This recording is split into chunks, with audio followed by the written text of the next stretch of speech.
कहा जाता है कि राजपूत एक बात के होते हैं। यहाँ पर तो मतलब क्या ही कहा जाए, इन्होंने तो थाली में खा करके थाली को ये करने का काम किया है, बिल्कुल डसने का काम किया है। चेतन आनंद जी के इस कुकृत्य से मुझे तो लगता है कि उनकी पूरी जाति को शर्मिंदगी उठानी पड़ती है। बगल में बैठ के गाने का आनंद ले रहा हो और वो इस तरह से साजिश बाहर में चल रहा हो। बोले अभी पानी पिलाएंगे और छोड़िए ना।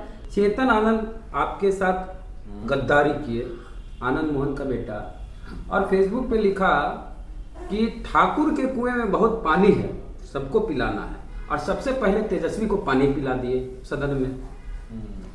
देखिए क्या कहते हैं ना कि किसी को मारने का तरीका बहुत सारा होता है। किसी को खंजर पीठ में घोंप करके अगर आप महान बन रहे हो, आप चतुर बन रहे हो और अपना दिमाग दिखा रहे हो, ठीक है ना, कोई आप पे भरोसा कर रहा है, आप बगल में बैठ के गिटार पे गाने का आनंद ले रहे हो, आप क्रिकेट खेल रहे हो, आप साथ में खा रहे हो, तो तेजस्वी जी ने तो भरोसा ही किया है ना। तेजस्वी जी का तो मानना है कि हमें A to Z को लेकर चलना है, हम सबको समान रूप से लेकर के चलने वाले लोग हैं, लेकिन हम इस पे पर्टिकुलर किसी जाति पे हम प्रश्न चिन्ह नहीं लगाएंगे कि एक चेतन आनंद जी ने जिस तरीके से छुड़ा घोंपने का काम किया, वो प्रश्न हम किसी पर्टिकुलर जाति पे नहीं लगाएंगे। लेकिन चेतन आनंद जी पर वो उस कैटेगरी में जरूर आते हैं जो साथ में रह करके, जिन पे भरोसा किया गया, उन्होंने न सिर्फ छुड़ा घोंपने का काम किया, बिल्कुल डसने का काम किया उन्होंने। तो अब क्या है भाई, तो उनका चेहरा और चरित्र सामने है। बोले अभी पानी पिलाएंगे और छोड़िए ना, चेहरा और चरित्र, जनता पानी पिलाएगी। हो सकता है ना कि अब एक वार्ड और मुखिया तक का चुनाव ना निकाल पाएंगे। ठीक है, टिकट दीजिए A2 समीकरण को साधने का। ये निर्णय तो मेरा नहीं होगा, ये निर्णय तो शीर्ष नेतृत्व का होगा। ऐसे लोगों को जनता पानी पिलाएगी। अब ऐसे भी जब मनोज झा जी ने जब यही बात रखी कि ठाकुर का कुआं सबके, वहां पर एक वो जो वर्णन एक्चुअली जो कविता लिखी गई है ना, वो असमानता के ऊपर है कि कुछ लोगों के हाथ में कुआं भी उसकी, जमीन भी उसकी, यानी कि ज्यादातर जो समृद्धि है वो कुछ लोगों के पास है और कुछ लोग गरीबी में जी रहे हैं या असमानता में जी रहे हैं, चाहे वो जातीय असमानता हो या आर्थिक असमानता हो, उसको बराबर में अधिकार दिलाने की बात हो रही है। ये बात उसमें कही गई थी, लेकिन आप देखोगे कि पहले भी कितना बुरा लगा था उन्हें इस बात को लेकर के। ऐसा लगा था कि जैसे किसी चीज को टच कर दिया वो, है ना। तो ठाकुर का मतलब ये नहीं होता है कि आप किसी को, उसका वही बात है कि कुएं का पानी न पीने दो या कर्पूरी ठाकुर। हाँ, ठाकुर अगर आप कहें तो सच में आपने बिल्कुल सही कहा कि ठाकुर तो कर्पूरी ठाकुर जी भी थे। और हमें लगता है कि सही मायने में जो ठाकुरवादी सोच रखी है ना, कर्पूरीवादी सोच रखी है ना, है ना, सोच देखो, ब्राह्मणों से नफरत नहीं है, ब्राह्मणवादी सोच से समस्या है ना। जो एक पर्टिकुलर जातिवादी सोच हावी होने लगती है पर्टिकुलर व्यक्ति पे, पूरे समाज पे कभी दोषारोपण नहीं होना चाहिए, ना हमारी पार्टी ने किया है। ये जो भी चीजें हैं वो पर्टिकुलर व्यक्ति की सोच को दर्शाता है, जो बगल में बैठ के गाने का आनंद ले रहा हो और वो इस तरह से साजिश बाहर में चल रहा हो। इनकी मैं क्या कहूँ, कहा जाता है कि राजपूत एक बात के होते हैं, मगर यहाँ पर तो मतलब क्या ही कहा जाए, मतलब उन्होंने तो उन राजपूतों को भी कहीं ना कहीं से शर्मसार किया है जो ये कहते हैं कि राजपूत एक बात के होते हैं। इस बात पर भी मतलब उन्होंने प्रश्न चिन्ह लगा दिया है कि वो खुद को भी शर्मिंदा, ये पूरा का पूरा जाति चेतन आनंद जी के इस कुकृत्य से मुझे तो लगता है कि उनकी पूरी जाति को शर्मिंदगी उठानी पड़ती है। क्योंकि मुझे लगता है कि जो राजपूत होते हैं ना, दिल शेर दिल के होते हैं, वो जो भी करते हैं सामने से हमला करते हैं। इन्होंने तो थाली में खा करके थाली को ये करने का काम किया है।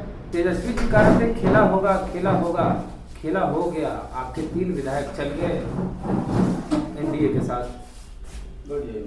देखिए हम लोग, उन्होंने ये भी कहा था कि जनता खेला करेगी,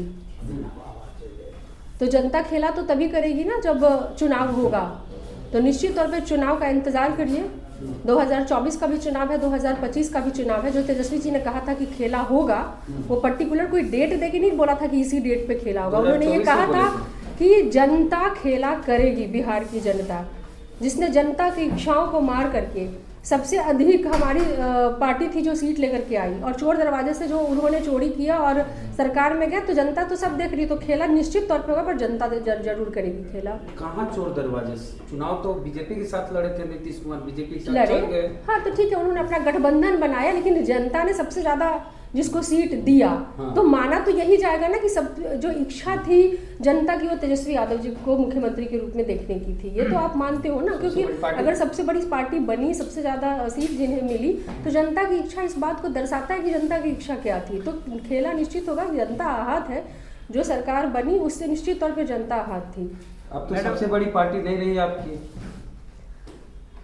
जनता ने दिया, सबसे बड़ी पार्टी थी, चीज़ें हुई। कुछ लोगों का ये भी होता है कि वो पार्टी से और बिहार की समस्याओं से या बिहार की भलाई से उठ करके, जिनको अपनी प्राथमिकता सर्वोपरि हो जाती है, जो सिर्फ अपने बारे में सोचते हैं, मुझे लगता है कि वही ऐसे बदलाव का कारण बनते हैं। प्रहलाद यादव क्यों गए? लालू जी अक्सर कहते हैं कि यादव टूटे वाला हो, और यादव टूट गए, तो ये लालू यादव के उस भरोसे पर चोट है। आपने प्रहलाद यादव जी का सुना होगा, उन्होंने कहा कि मैं कोई ऐसी बात नहीं करूंगा कि मैं पार्टी से निकल गया हूं तो मैं तेजस्वी जी को या लालू जी को या पार्टी के बारे में कोई अपशब्द कहूं, मैं ऐसे किसी भी शब्दों का इस्तेमाल नहीं करूंगा, मैं बस बिहार की भलाई के लिए गया। उनको ये कहना चाहिए था कि मैं बिहार की भलाई के लिए नहीं, अपने पर्टिकुलर हो सकता है किसी सीट की लालच में, मुझे होता है ना कि दिल मांगे मोर, नहीं तो ऐसा कुछ था कि दिल मांगे मोर। अब किसी की इच्छा जो है वो पार्टी से उठ करके बिहार की भलाई से उठ के हो जाए, तो आप क्या कहोगे? कहा जा रहा है कि जैसे आनंद मोहन बाहुबली, आनंद सिंह बाहुबली, और प्रहलाद यादव बालूबली, वो बालू माफिया है, तो दो लोग हैं बाहुबली, एक है बालूबली, तो इसलिए वो ईडी के डर से आपके साथ छोड़ के चले गए। देखिए, मैं इस बारे में ईडी का डर किसको क्या है नहीं है, और ईडी जिस तरह से परेशान कर रही है, जिस तरह विपक्ष को सेलेक्टिव टारगेटिंग कर रही है, वो एक अलग मुद्दा है। और यहाँ पे कौन बली गया और किसके साथ किसका क्या बिजनेस था, इन सब से मैटर नहीं करता है, ठीक है। मैटर ये करता है कि किसके लिए अपने विकास की जरूरत थी, कौन अपने आप को सर्वोपरि देख रहा है, कौन बिहार को सर्वोपरि देख रहा है। अच्छा, जो बिहार को सर्वोपरि देख रहा है, जिसके लिए बिहार प्राथमिकता है, वो माननीय तेजस्वी प्रसाद यादव जी हैं, और बिहार की जनता उनके साथ है। अब क्या कार्रवाई होगी? जो 3 विधायक आपके गए हैं, उन पर क्या कार्रवाई होगी? अरे तो जो होता है, जो नीति संगत होती है जो कार्रवाई, निश्चित तौर पर वो कार्रवाई तो उनको होगी ही होगी ना। उनको ऐसे थोड़ी है कि विधायकी जाएगी, निश्चित तौर पे जाएगी। मुझे जो लगता है, जो एक जो तरीका है वो यही है ना कि कोई बगावत करके गया, वो वहां भी सदन में वो वहां पे जाके बैठे, विपक्ष में बैठे, जबकि उन्होंने कहा भी कि ये नियम विरुद्ध है। ठीक है, आपके ऊपर आप नियमतः आप जाएं, वो अलग बात है। और कार्रवाई क्या होगी जब वो अब हमारे दल में ही नहीं है। हाँ। वो विपक्ष में बैठ करके उन्होंने कह दिया कि अब मैं आपके दल में नहीं हूँ। हाँ। उन्होंने समझिए छोड़ दिया, या क्योंकि उनको तो जो लालच मिला है आप पीछे से या जो भी है वो अलग बात है।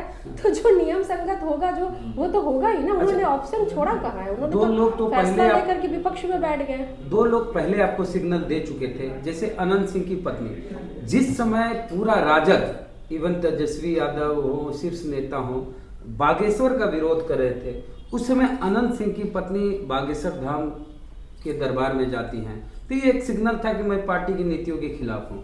दूसरी बात, जब आपसे अलग हुए नीतीश कुमार, अभी सरकार बना लिए बीजेपी के साथ, तब लवली आनंद अशोक चौधरी जो कि जेडीयू के नेता हैं, उनको गुलदस्ता देने गई, बधाई देने गई। आपकी पार्टी से चुनाव लड़ी लवली आनंद, उनका बेटा आपकी पार्टी से विधायक, और आपकी पार्टी सत्ता से बाहर जाती है, इसके लिए बधाई देने जाती है अशोक चौधरी को। तो सिग्नल तो मिल चुका था आप लोगों को।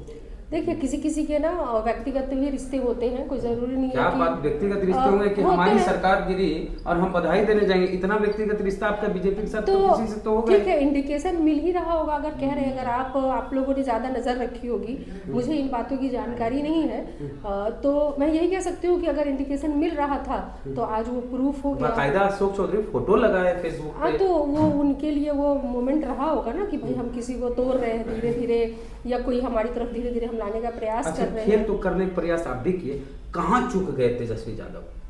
मुझे नहीं लगता है कि हम लोगों ने किसी तरह का कोई खेल करने का प्रयास किया। अगर आप सही से चीज़ों को देखेंगे और आप थोड़ी जानकारी रखेंगे तो आप देखेंगे कि जितना सदस्य बल उनकी तरफ था और जितना सदस्य बल हमारी तरफ था और जिस तरीके से फिर से पलटी मार करके नीतीश कुमार जी वहाँ पे गए, उसमें अगर सिर्फ सदस्य बल को ध्यान में रखेंगे तो उसमें मुझे नहीं लगता है कि वो पहले से क्लियर नहीं थी कि खेला होगा। सबको पता, आपको पता, मत बताइए आप पार्टी में हैं।